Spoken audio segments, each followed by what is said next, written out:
Les amis, j'espère que tout le monde va bien. Je suis très content de vous retrouver aujourd'hui. Une nouvelle vidéo. Alors oui, vous voyez, c'est un cadre un petit peu spécial. Je suis en vacances, mais j'ai pris mon matos parce que je vous oublie pas. Il y a pas mal de choses à se raconter. C'est le Master 1000 de Toronto, le WTA 1000 de Montréal. On a quand même des choses à se dire. C'est important de se retrouver, c'est vrai. Donc j'ai pris mon matos et évidemment aujourd'hui on va faire un mini débrief de ce qui s'est passé la nuit dernière. Je vais vous donner mon ressenti sur ce que j'ai vu parce qu'il y a 2-3 choses qui m'ont intéressé, mais d'autres qui m'ont saoulé, d'autres qui m'ont saoulé. Voilà, et on va parler des matchs de ce soir et de cette nuit. Alors bouge pas, on commence tout de suite.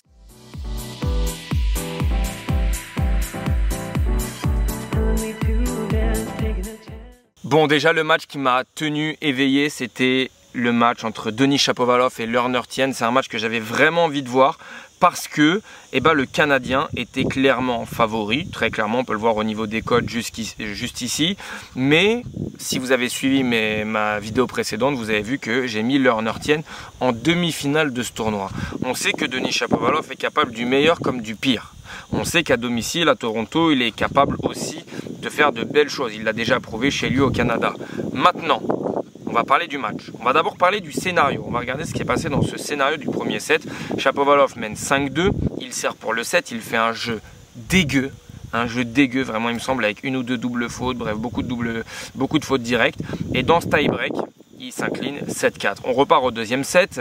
On se dit qu'alors, ça y est, il rebreak. Il va enfin faire la course en tête. Malheureusement, il se fait débreaker dans la foulée. Il rebreak dans la foulée. Et pareil, au moment de servir une nouvelle fois pour le set, il s'écroule. Pareil à 5, 6, 40-0. Il va perdre 4 points de suite. Ensuite, 40A. Il repère 2 points de suite. Il se fait breaker. Il perd 7-5. Bref, une fois de plus, le constat est clair. On va parler des deux joueurs dans cette vidéo. Denis Shapovalov s'est sabordé. C'est assez hallucinant. Alors, dans les stats, ça se ressent, mais pas non plus que ça. On le voit, il y a 8 doubles fautes pour 5 aces. Il n'y a pas un excellent pourcentage derrière sa deuxième balle, mais c'est pas ça qui m'a choqué le plus. 23 fautes directes, 13 coups gagnants. Alors, évidemment, quand il y a les stats, on a des stats, on peut leur faire dire un petit peu ce qu'on veut, mais moi, ce que je constate surtout, c'est que la gestion des moments importants, elle est catastrophique de la part du Canadien. Il arrose, il n'a aucun plan de jeu. Ça fait des années qu'on le dit, il a été incapable de faire évoluer son jeu. Alors ça ne l'empêche pas de gagner des matchs. Je viens de regarder, j'avais complètement zappé. Il est 30e mondial au moment où on se parle. Alors que sincèrement, Denis Shapovalov, j'ai aucun souvenir. Allez, j'ai 2-3 souvenirs de matchs cette année, mais franchement, c'est tellement furtif, j'ai envie de vous dire. Là, il sert 2 fois pour le set, 2 fois il se fait débreaker. Alors en face, on a un Lerner Tien qui, lui, a un QI tennis, compense un manquement physique énorme. Très clairement, il a un QI tennis assez hallucinant. Il a une vitesse de déplacement entre lui et Corentin Moutet. On est sur des petits gabarits qui ne jouent pas forcément de la même manière, mais déjà se déplacent extrêmement bien. On parlera de Corentin Moutet plus tard dans la vidéo, mais se déplace extrêmement bien. Il a aussi un œil exceptionnel. Il est capable de compenser un manque de puissance, comme je le disais, par le fait d'être gaucher, de jouer extrêmement bien son schéma de gaucher avec son coup droit pour enfermer l'adversaire. Alors là, en l'occurrence, contre Shapovalov, c'était pas forcément le cas. Mais voilà, on est sur un petit profil, on va en parler après, mais on finit la parenthèse sur Denis Shapovalov, qui une fois de plus se saborde tout seul, puisque vraiment l'impression visuelle durant ce match, c'était qu'il était largement meilleur que son adversaire du jour. Mais vraiment, le ressenti que j'avais devant ce match, je me disais, mais comment, une fois de plus, il va faire pour réussir à perdre un match seul ? Voilà, c'est tout seul qu'il l'a perdu. Alors, on ne va pas enlever du crédit à Lerner Tien, qui aujourd'hui est 60e mondial, est un joueur que moi j'apprécie énormément et que j'avais vu gagner puisque je l'avais mis en demi-finale. Maintenant, Lerner Tien, on va se pencher un petit peu sur son profil parce qu'il a 19 ans. J'en avais parlé un petit peu dans la vidéo de Fonseca. Il est 58e à ce moment, enfin après cette victoire exactement. Il a 22 victoires, 18 défaites cette année. Il découvre le circuit principal très clairement. On est sur 15 victoires, 7 défaites sur dur. Donc c'est sa surface favorite. On se souvient qu'il avait fait un très bon Australian Open. Ensuite, c'est 2 quarts de finale au mieux à Acapulco et à Majorque. Sinon, c'est 4 victoires, 4 défaites sur gazon. Et sur terre battue, c'est beaucoup plus compliqué. Mais parce que c'est un petit profil, un petit gabarit qui ne génère pas beaucoup de puissance, qui ne sert pas bien du tout, qui a un revers très à plat. Et un jeu de contre. Et sur terre battue, il faut quand même être capable de créer du jeu, être capable de créer de la vitesse avec un peu de puissance. D'ailleurs, regardez, c'est assez marrant, on est dans les meilleurs serveurs du circuit et Corentin Moutet et Lerner Tien sont au coude à coude, ici 69e et 70e, donc c'est assez fou. Voilà, Lerner Tien compense Beaucoup de qualité, vous allez voir, mais par contre au niveau du service c'est très compliqué. Il a un bon slice mais c'est trop peu à ce niveau là. Ici maintenant on est dans les points sous pression et vous regardez bien que Learner Tien, on l'a dit, est 58e mondial, sauf que dans les points sous pression il est 24e. Et lui, au contraire de Denis Shapovalov qui gère extrêmement mal les moments importants comme hier, et ben Learner Tien lui joue au-delà de son classement quand ça compte vraiment. J'ai envie de dire. J'ai pas regardé où il est de Denis Shapovalov, il est 35e. Vous voyez, il est au-delà de son classement. Il est 30e, il est 35e dans les moments importants. Je trouve que c'est révélateur de beaucoup de choses. On avait une dernière stat concernant Learner Tien, il est 36e au niveau de la relance. Donc il y a énormément de progrès à faire aussi au niveau de la relance parce que des petits gabarits comme ça se doivent de beaucoup mieux relancer que de bien servir. Mais on est sur un profil qui ne fait pas de bruit, qui travaille dans l'ombre, j'ai envie de dire, et qui a encore une fois des qualités un petit peu sous-cotées par rapport à un Joao Fonseca beaucoup plus volcanique, beaucoup plus expressif. Là on est vraiment sur un joueur qui voilà, fait son boulot, s'en sort, 7-6, 7-5, alors qu'il était mené, son tennis n'était pas flamboyant, il ne fait pas beaucoup de coups gagnants, mais bon, c'est quand même intéressant d'en parler, je trouve. Vous voyez, moi je l'ai mis juste ici, il va affronter Opelka qui a été mené d'un break dans la dernière manche face à Marach, donc c'est un match intéressant pour ensuite jouer sûrement Mikkelsen, mais c'est pas une surprise pour moi, Learner Tien sur cette surface, il est censé faire une très bonne fin de saison sur cette surface, on va dire ça comme ça. Sans transition, maintenant, on va parler d'Alexander Zverev. Alexander Zverev qui s'en sort 7-6, 6-4. Je vais prendre mon temps. J'espère que vous n'êtes pas pressés parce que Alexander Zverev, on va commencer par quoi? On va commencer par le déroulé du match. Pas de break dans la première manche jusqu'à ce break où on est là. Dans la deuxième manche, il y a eu un break. Dans la première manche, il n'y a pas eu de break. Il y a eu seulement 2 occasions de break dès le deuxième jeu de service de Walton. Et puis après, plus rien dans le tie-break. Il est mené 4-1. Il se fait violence pour aller remporter un point. Je ne sais plus si c'est le point de 4-2 ou 4-3 avec un revers longue ligne. Ou enfin, bénédiction, merci Seigneur, il avance enfin dans le terrain pour avoir les 2 pieds à l'intérieur du court et faire un revers longue ligne. C'est vraiment, j'insiste, encore une fois, j'ai rien contre Alexander Zverev, le tennisman, j'ai rien, mais c'est juste qu'en fait, il se passe tellement rien que je suis obligé d'en parler et de vous le répéter, c'est pas bon. Je suis désolé de dire ça, on parle d'un 3e joueur mondial. Alors évidemment, je vous vois arriver dans les commentaires, me dire « Oui, mais contre lui, tu mets pas un point, etc. » Oui, je mets pas un point, c'est pas le sujet. Aujourd'hui, Alexander Zverev propose le néant en termes de tennis et s'en sort sur ses qualités physiques, sur ses bases qui sont quand même bonnes pour un joueur de très haut niveau. Mais voilà, quand on parle d'un 3e joueur mondial proposé aussi peu, et vous allez voir où je veux en venir, c'est quand même cataclysmique. Il y a eu un premier break du coup, comme je le disais, dans la deuxième manche à 4-2, lui aussi a servi pour le match, et puis il s'est fait débreaker avant de recréer, enfin de refaire un break et de s'en sortir finalement en 2 manches. C'était laborieux, c'était pas bon, il est tête de série numéro 1 de ce tournoi, il impressionne pas, et une fois de plus, je suis très déçu. On va parler maintenant de ce qui s'est passé à 5-5 au tie-break. Zverev qui fait un rallye de 52 frappes. Alors si vous traînez un petit peu sur les réseaux, vous avez dû voir passer Tennis TV, José Morgado, voilà José Morgado qui juste après dit unbelievable, 52 shot rallye entre Zverev et Walton à 5-5 au tie-break, unbelievable. Non, non, il n'y a rien d'incroyable. Je vous jure qu'il n'y a rien d'incroyable. Ça pousse la balle, je le dis juste ici. Je m'ennuyais devant ce match, clairement. Et c'est marrant parce que j'ai regardé énormément de matchs hier et j'ai commencé à trouver le sommeil devant Alexander Zverev. Alors que franchement, j'étais motivé à regarder toute la soirée plein de matchs de tennis en multiplex, puis après ce qui restait, etc. Et je me suis dit, en fait, c'est quand même hallucinant. À chaque fois que je regarde ce joueur, je trouve le sommeil comme quoi c'est encore mieux que le Tour de France. On est vraiment sur un Zverev qui fait 52 frappes à 5-5 au tie-break sans rien proposer, qui attend du coup la faute directe de Walton. C'est pour moi notre tête de série numéro 1 d'un Master 1000. Quel joueur sans charisme, ni panache, quel ennui. On s'ennuie, je suis désolé, à 5-5 au tie-break, on est obligé de faire la comparaison. Un Sinner, un Alcaraz.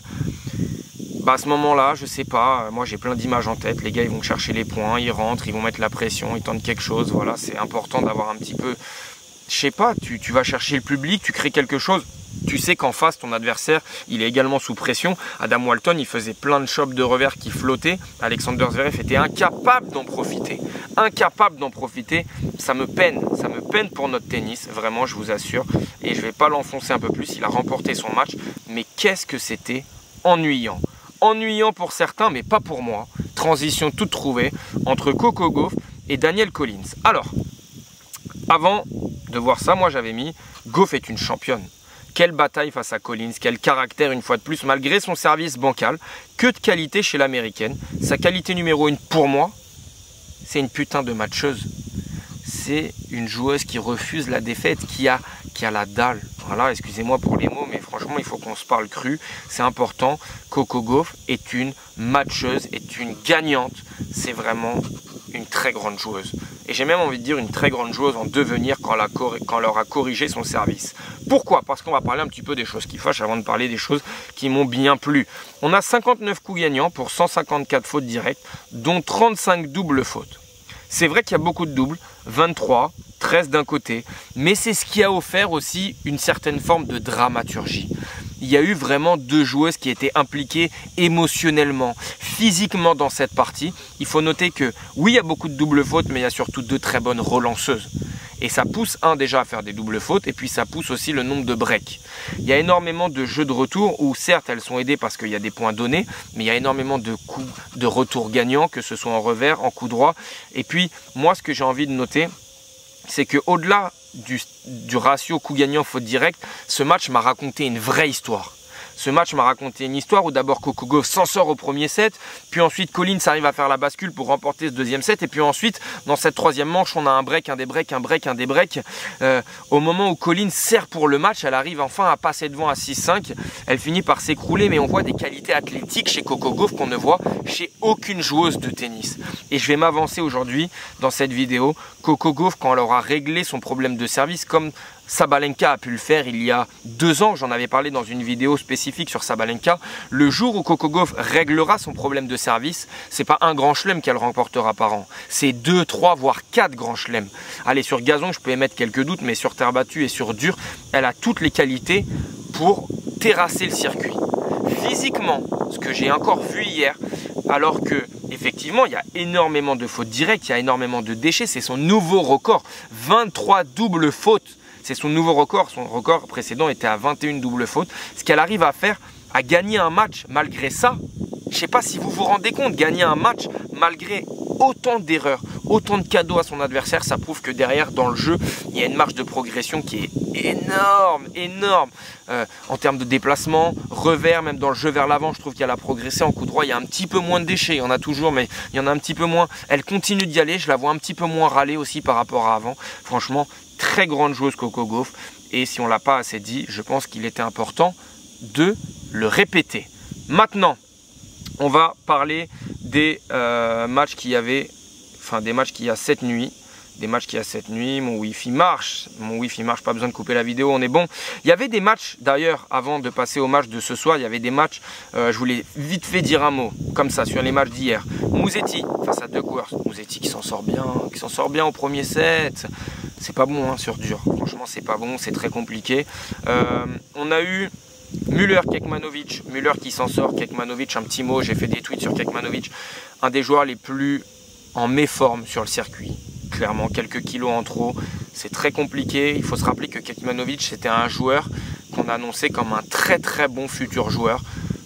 C'est énormément de déception depuis plusieurs années, je tenais à le rappeler. Mpetshi Perricard face à Rune, Rune qui s'en sort 2-7-0. C'était la loterie au premier set, ça a tourné du côté de Rune avec une double faute de Mpetshi Perricard sur la balle de 7 de Rune. Bah ouais, c'est un joueur qui est en manque de confiance, très clairement. On se souvient quelques mois quand il l'avait battu à balle, il mettait des ailes sur deuxième. Aujourd'hui, il fait double faute sur balle de 7. Donc voilà, ça va tourner, on l'espère pour lui. On a vu une masterclass de Corentin Moutet. Encore une fois, une qualité de déplacement, une main, un œil, un sens de l'anticipation. Ce joueur est en train d'être à son prime. Très clairement, Corentin Moutet est à son prime de sa carrière. Il est rentré top 50. Donc c'est assez impressionnant. Je tenais à le dire, je tenais à le féliciter parce que 1, c'est monstrueux et 2, c'est super plaisant à regarder. Donc bravo Corentin, vraiment chapeau l'artiste. Un dernier mot sur les matchs de la nuit avec Medvedev. Medvedev qui s'est fait peur. Medvedev, j'ai trouvé ça pas bon du tout. À un moment, il avait le même coup droit que Bernard Tomic.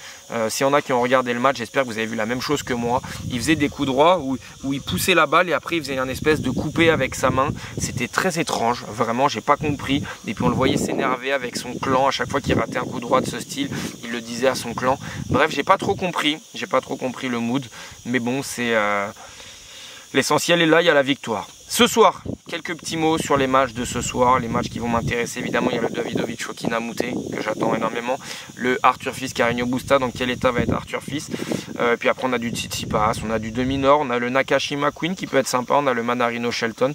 Bref, tout ça, ça reste des matchs qui, quand même, qui sont sympas. Ça y est, le Master 1000. On est rentré dedans, ça y est, tranquillement, on rentre dedans. Et puis pour finir, on a du Fritz, on a du Rude, on a du Auger Aliassime.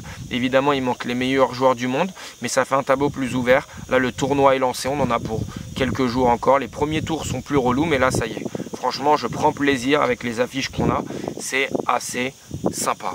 On arrive à la fin de cette vidéo, comme d'habitude. Si tu as aimé, et puis si tu n'as pas aimé, bah, tu peux aussi lâcher un like, ça m'aide énormément. N'oublie pas de t'abonner pour ne rien rater sur le tennis. Moi, je vais aller me baigner et je te dis à très vite.